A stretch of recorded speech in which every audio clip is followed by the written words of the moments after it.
آج ہم آپ سارے حضرات کے لیے ایک تو اجازت دے رہے ہیں ختم خواجگان شریف کی، اور دوسرا ختم خواجگان شریف کا طریقہ جو ہے وہ پرنٹڈ آپ کو سٹال سے مل جائے گا، باہر لیمینیشن کر کے وہاں پہ رکھا گیا ہے، جس کے ایک طرف بیت نامہ ہے اور دوسری طرف جو ہے وہ ختم خواجگان شریف ہے۔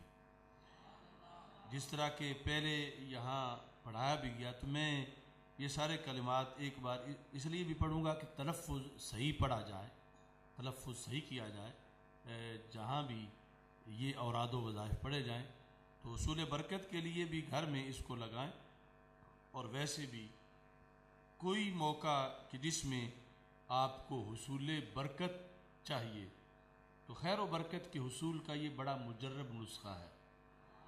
یعنی خیر و برکت کے حصول کے لیے وہ ٹوٹکے وغیرہ نہ کریں کہ جن میں معاذ اللہ بعض تو جگہ کفریات بھی ہوتے ہیں، کہ خیر و برکت کے لیے جب کفر کوئی کرے گا تو خیر و برکت کیسے آئے؟ خیر و برکت کے حصول کے لیے اور حل مشکلات کے لیے، دفع بلیات کے لیے، شفائے امراض کے لیے، تو یہ بندہ خاکی انسان، اس کی کئی ضرورتیں ہیں، پریشان ہو جاتا ہے، نشیب و فراز ہیں، تو ان کے اندر بھی شریعت ہاتھ سے نہیں چھوڑنی چاہیے۔ اور یہ کلمات وہ ہیں جو مجرب ہیں، اور پھر ان کی اجازت میں آپ سارے حضرات کو دے رہا ہوں، اور آپ اجتماعی طور پر بھی، یعنی 4 ساتھی بیٹھ کے، 10 بیٹھ کے، 20 بیٹھ کے، کسی بھی مقصد کے لیے جو مقاصد پیش نظر ہوں، کوئی بیماری والا مسئلہ ہو یا رزق میں خوشحالی کے لیے ہو، تو کسی مقصد کے لیے بھی آپ یہ ختم خواجگان شریف پڑھ سکتے ہیں۔ جو کلمات لکھے گئے ہیں ان کے بعد ویسے جو جس طرح ختم شریف قرآن مجید کا پڑھا جاتا ہے، چند صورتیں یا چند آیات، اس کے بعد آپ دعا مانگیں، لیکن پڑھنے سے پہلے دل میں یہ نیت رکھے کہ میں اس مقصد کے لیے ختم خواجگان شریف پڑھ رہا ہوں یا پڑھوا رہا ہوں۔ اس میں سب سے پہلے سورہ فاتحہ ہے، لیکن اس کو بسم اللہ الرحمن الرحیم سمیت پڑھنا ہے 7 مرتبہ آمین تک، اور دوسرے نمبر پر 100 مرتبہ درود شریف پڑھنا ہے، صلی اللہ علی حبیبہ محمد و آلہ و اصحابہ وسلم۔ تو میرے ساتھ مل کے پڑھیں، صلی اللہ علی حبیبہ محمد و آلہ و اصحابہ وسلم۔ تو یہ ہمیشہ وسلم نہیں ہوتا، کہیں وسلم بھی ہوتا ہے۔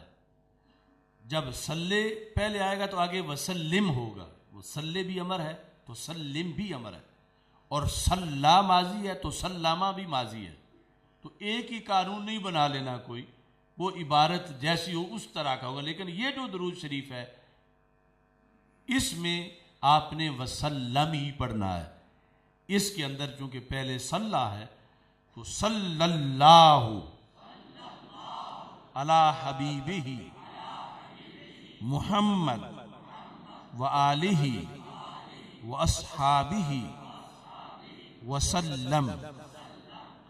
اس کے بعد سورہ علم نشرح مکمل سورہ جو ہے وہ 79 مرتبہ پڑھنی ہے۔ یہ جتنی بار بھی ہے اس کو یوں قطعی نہیں سمجھ لینا کہ اگر کم زائد ہو تو وہ ثواب ہی نہیں ہوگا، یعنی یہ جو فگر لکھا گیا ہے وہ ایک مجرب اندازہ ہے، لیکن وہ نص قطعی نہیں کہ اس کو یوں سمجھا جائے کہ اگر کم ہو گیا تو پھر تو وہی کچھ نہیں، یا اگر زیادہ ہو گیا تو غلط ہو گیا۔ تو یہ اوراد و وظائف کے لحاظ سے جو اعتقاد ہے وہ بھی صحیح رکھنے کی ضرورت ہے۔ اچھا جی، چوتھے نمبر پہ پھر درود شریف، یہی صلی اللہ علی حبیبہ محمد و آلہ و اصحابہ وسلم 100 مرتبہ۔ اس کے بعد سورہ اخلاص، قل هو اللہ احد اللہ الصمد لم یلد ولم یولد ولم یکن لہ کفوا احد. تو یہ 1000 مرتبہ. اس کے بعد ہے یا قاضی الحاجات، اے حاجتوں کو پورا کرنے والے. یا قاضی الحاجات، یا قاضی الحاجات، یا قاضی الحاجات، یا قاضی الحاجات. یہ 100 مرتبہ ہے. یا کافی المہمات، یا کافی المہمات، یا کافی المہمات. مہم یعنی اہم کام، اہم چیز. یہ اردو میں بھی ہم مہم کا لفظ بولتے ہیں. مہمتن کی جمع مہمات، یعنی نہایت جو مشکل پیچیدہ کام ہے اس کے لیے جو ذات کافی ہے اسے پکارا جا رہا ہے.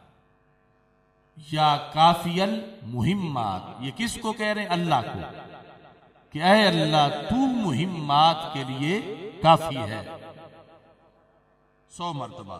یا شافی الامراض،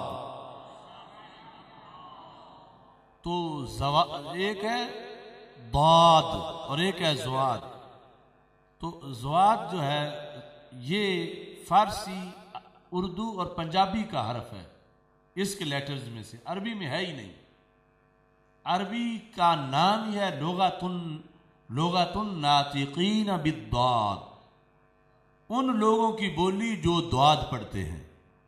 یعنی یہ ظلم ہے اب کہ پڑھنی عربی اور پڑھنا ضاد.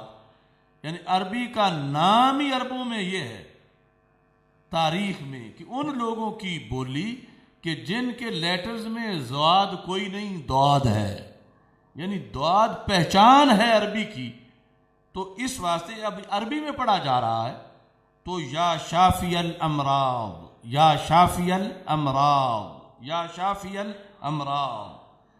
آگے یا دافع البلیات، یا دافع البلیات، یا دافع البلیات.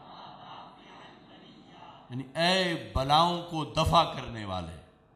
تو یہ سارا جو ہے اس میں معنی ذہن میں ہونا چاہیے اور خیال بھی حاضر ہونا چاہیے.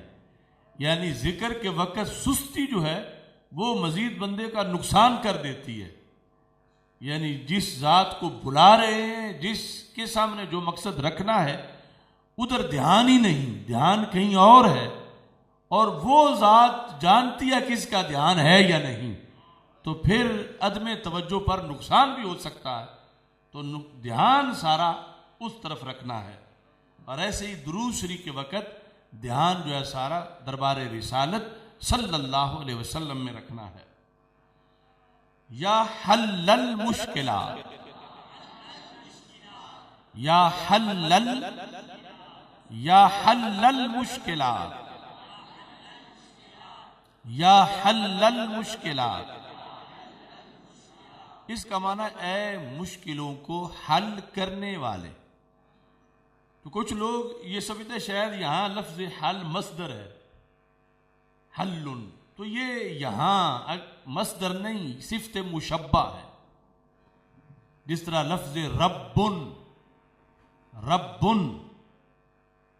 مصدر نہیں، رب جو رب العالمین. تو جیسے رب فعل صفت مشبہ ہے، ایسے حل بھی صفت مشبہ ہے. یعنی یہاں یہ پڑھنے کی ضرورت نہیں یا محلل المشکلات، وہ محلل میں معنی غلط بن جائے گا کہ تحلیل شرعی اور غیر شرعی اور وہ جو نکاح والے معاملات میں ہوتا ہے. تو یہ ہے یا حل المشکلات، اور یوں بھی نہیں یا احل المشکلات، یا حل المشکلات. تو یہ حل رب کی طرح صفت مشبہ ہے. یعنی یہ سارے صفت کے صیغے ہیں. قاضی ہو، کافی ہو، دافع ہو، شافع ہو. ایسے ہی آگے مفتح آ رہا ہے تو سارے صفت کے صیغے ہیں. کوئی صفت مشبہ ہے، کوئی فاعل ہے. تو یہاں پر یا حل المشکلات، آگے ہے یا مفتح الابواب، یا مفتح الابواب، یا مفتح الابواب،